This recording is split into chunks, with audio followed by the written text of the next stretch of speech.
Today I'm here with Rocxanne Deschamps. Rocxanne was the next-door neighbor and close friend to Linda Cruz. Ms. Cruz was the mother of the Parkland school shooter, Nikolas Cruz, and his brother, Zachary Cruz. Rocxanne has decided to speak out today in order to help provide answers to some of the many questions that families of victims who were killed and surviving victims may have about why this tragedy may have happened and if it could have been prevented. Rocxanne reached out to me because she's concerned that there were many false statements made about her, and she wanted to share her truth about what really happened.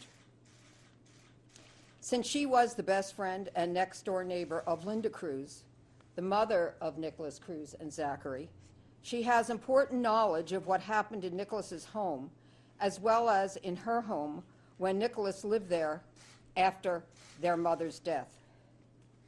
Rocxanne feels that the system failed the victims of the Parkland tragedy, even though she did everything that she could do to prevent it. She is a mother of 3 children. Like all parents, she wants all schools to be safe places, not only for her children, but for everyone else's children as well. In my opinion, Rocxanne is a hero for her efforts to try and prevent what happened. She told everything that she knew about Nikolas and guns and his mental health issues. Each and every time the police came after 911 calls from her home. Nevertheless, law enforcement indicated to her that they could do nothing, despite the warning signs that Rocxanne shared with them. Her heart is broken for all of those who have suffered. She fully supports the marchers who will go to Washington on Saturday to make their voices heard in favor of safer schools and gun control measures that could truly make a difference in protecting the lives of children.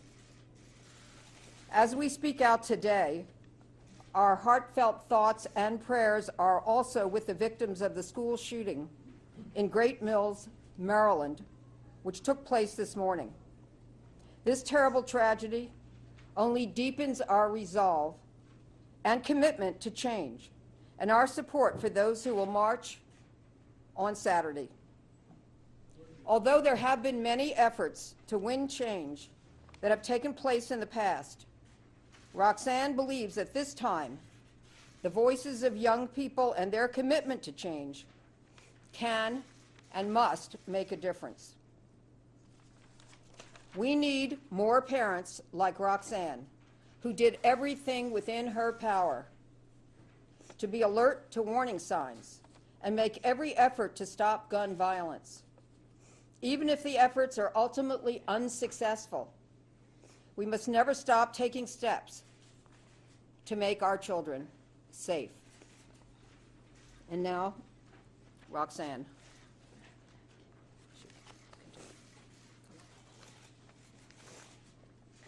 I first met Nikolas Cruz when I lived next door to Nick, his brother Zach, and their mother, Linda, in Parkland, Florida. My son Rock was approximately 12 years old and used to play with Nick, who was like 9, and Zachary, who was 8. Linda, Zachary, and Nikolas' mother and I talked every day. Sometimes they would come to my house, or sometimes I'd go to their house. We became friends very quickly. She was like my mom. I sometimes watch the boys if she needs to go out. I would take the boys to bowling, boating, the movies, arcade, and water park. In October 2016, I stayed at Linda's house for 3 weeks with my children. While I was there, I saw a gun on the floor in the closet of Nikolas' room. The The gun that I've observed were not hunting guns. They looked like army guns. I saw at least 5 of them. The gun looked like assault weapons. They were very large. I also saw a large box of bullets. I saw Nikolas playing with and cleaning them. I asked my older son to check the weapon to make sure there were no bullets in the gun and to put the bullets in the safe. I asked Linda for permission to do this, and she allowed my older son to do so. Linda was afraid to do it herself because she was afraid of Nikolas.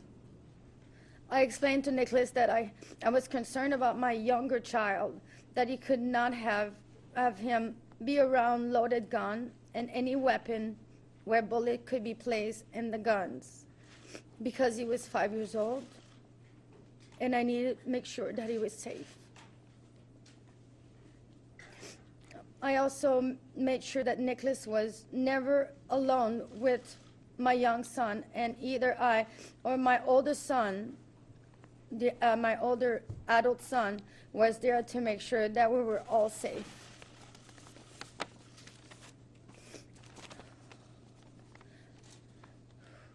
I was also concerned about the gun because I knew that Linda had told me that Nikolas had put a gun on her head in the past.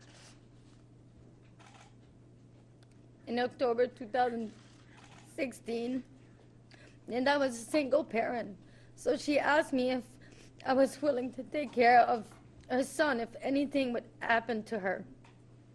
I assured her that if something happens to her, I would be there for the boys. In October 31st of 2017, Linda drove herself to the hospital.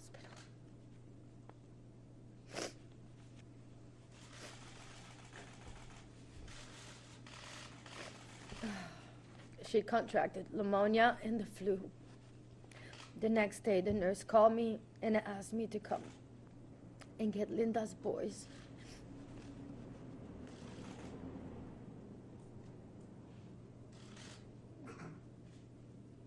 Linda didn't have much longer to live, so I immediately rushed to the hospital and spoke to Linda and told her that I would keep my word and take care of her sons.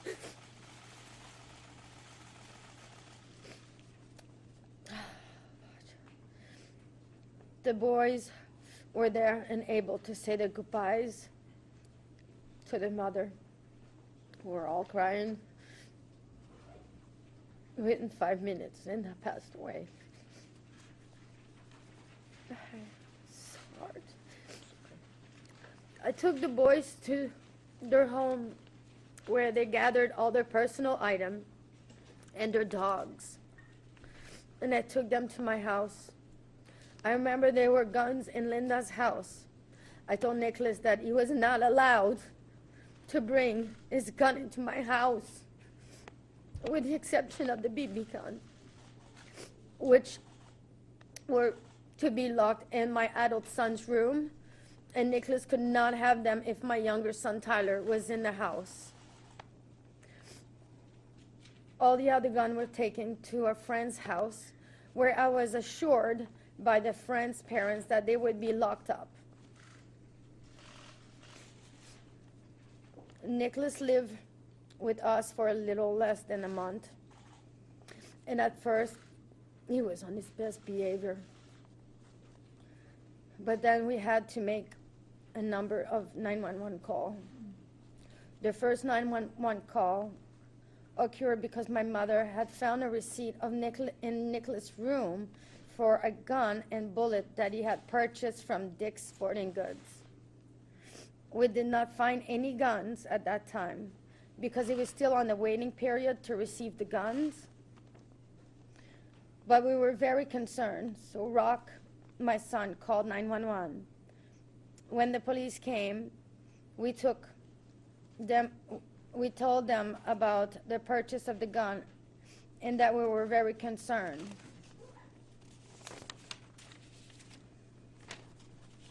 then if we could,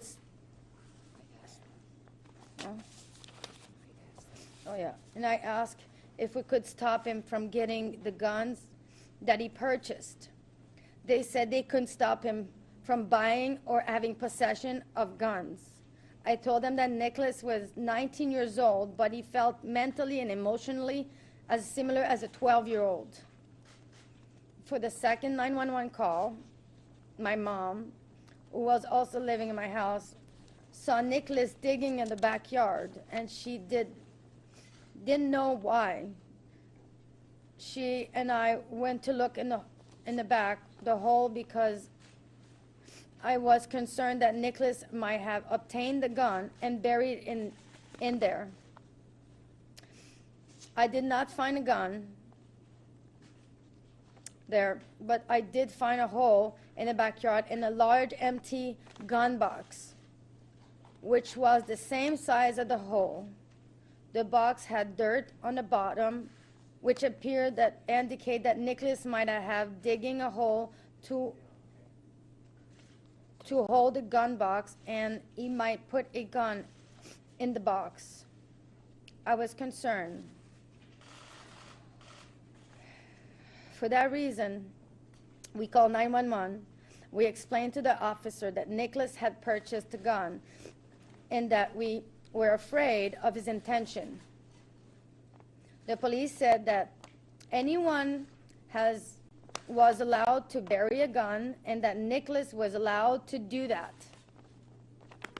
I was surprised because I thought that guns had to be locked away. For the third 911 call,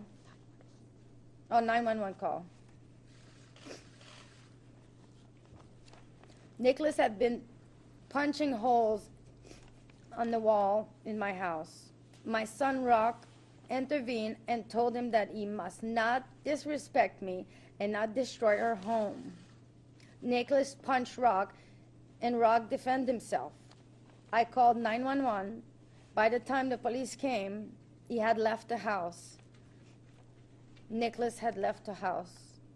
I told the officer that I was concerned that Nikolas would come back with a gun.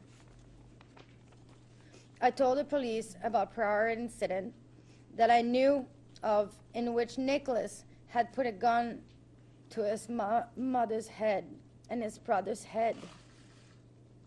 I also told them about other warning signs. I was very concerned that the gun which he had purchased might be brought into my house, or that he might get the gun and use it to hurt himself and others.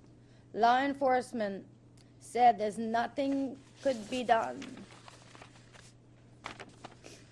When Nikolas returned to the house, I told him that it was going to be the gun or us. He had to choose. He could not have both. He chose the gun.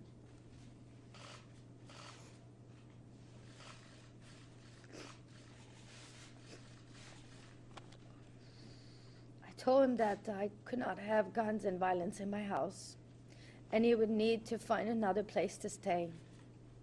But that he could call me, and I would still help him, and I'd be there for him.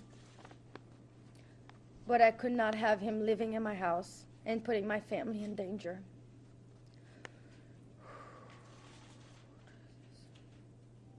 I could not live in fear in my own home.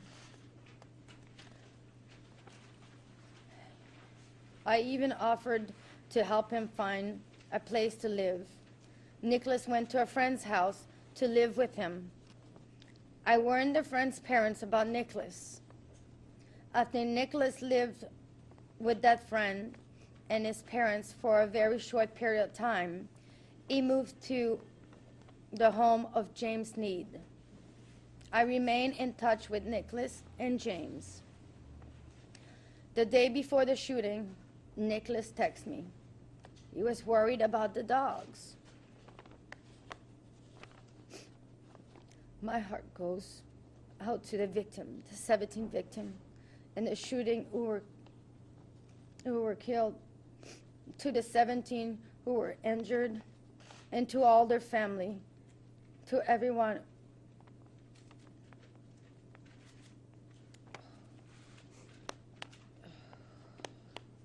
who was placed in fear that terrible day at Marjorie Stoneman Douglas High School. I did everything I could to warn law enforcement about that could happen. I wanted to protect not only my children, but also everyone else who might be at risk of being armed. I also wanted to protect Nikolas from himself.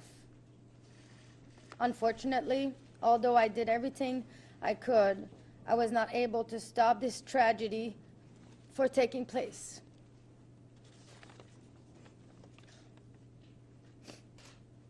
While Nikolas was living with us, I had begged him to go to the doctor to get reevaluated because his mother had passed away and he was very depressed. I felt that he should get back on the medication, and he had been refusing to take, but he declined to do that. He said that it didn't help him, and I could not force him to do it because he was an adult. I also suggest to him that he could help him if he talks to a therapist, but he refused.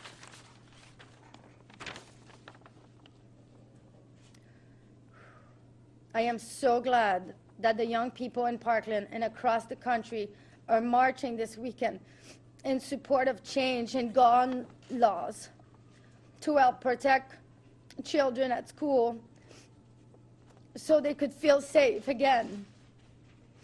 I am a parent and I'm supporting them, and I'm very proud of them.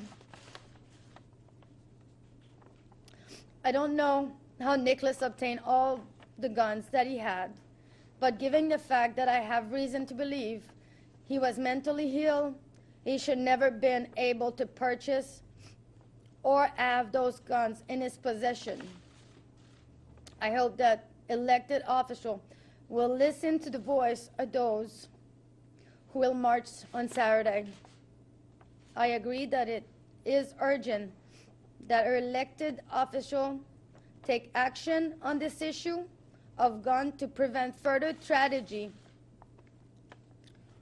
like the one at Marjorie Stoneman Douglas High School.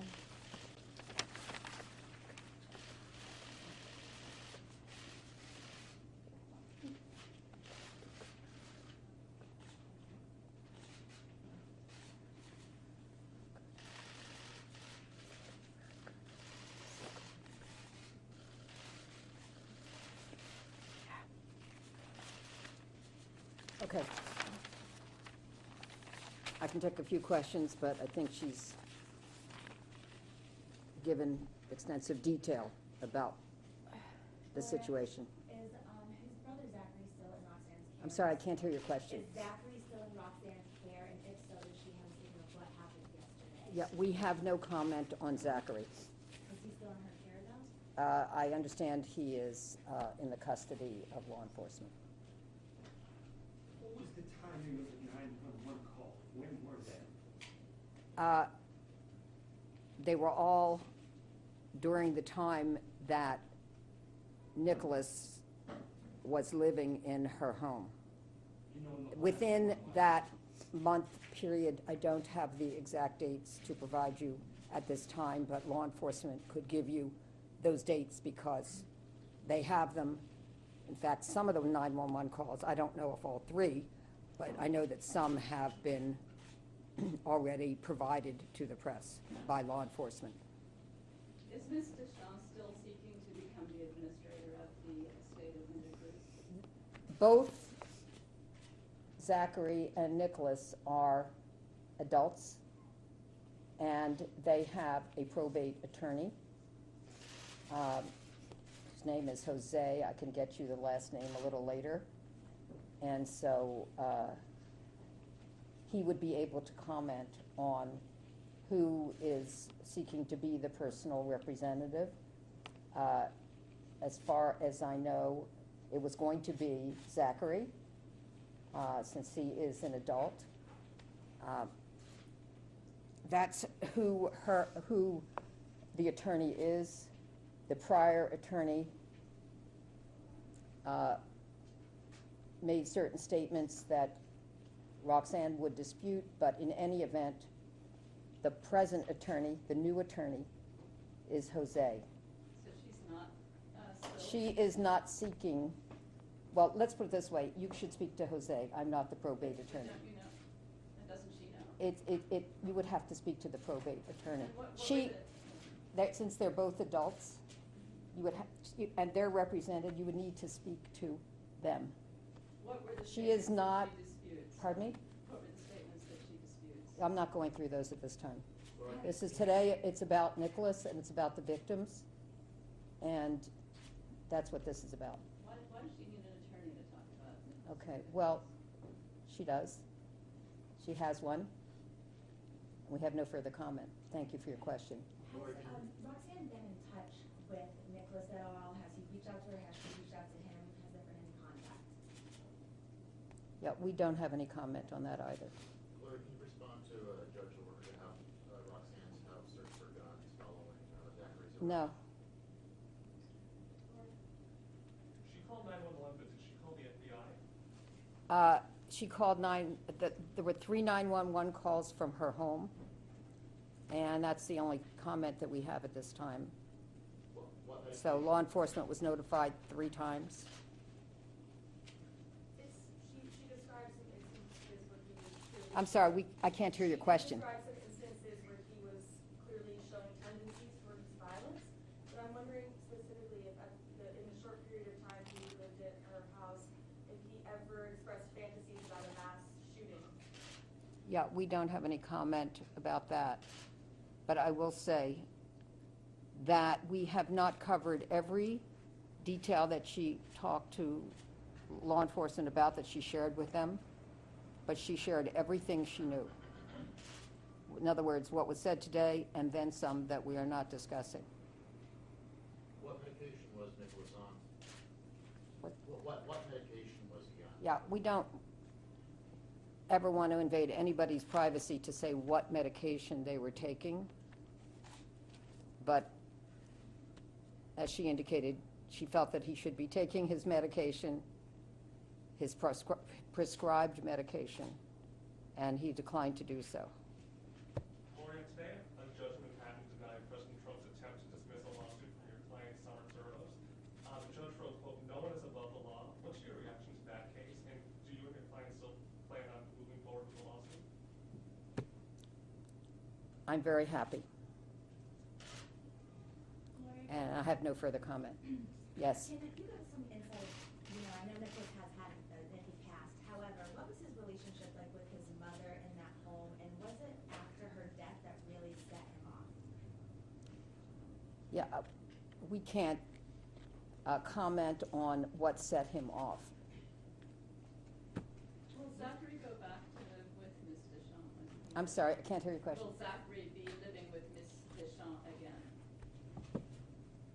We have no further comment on Zachary. So can you elaborate a little on what the purpose of today's event is? It's to express your sympathy, to set the record straight about what exactly It's everything that she said, everything she shared. Well, and we have to go through and make notations about. No, you don't have to everything ma- that's been written so that we understand. Yeah, you don't what have to the make record is. notations because I gave you a copy. No, but what's she correcting? What in the record is she correcting? Okay. She has no further comment on that. Is Roxanne still in possession of any items belonging to Linda or the Cruz family? Any Yeah, jewelry, we don't have any comment about Linda, or may she rest in peace.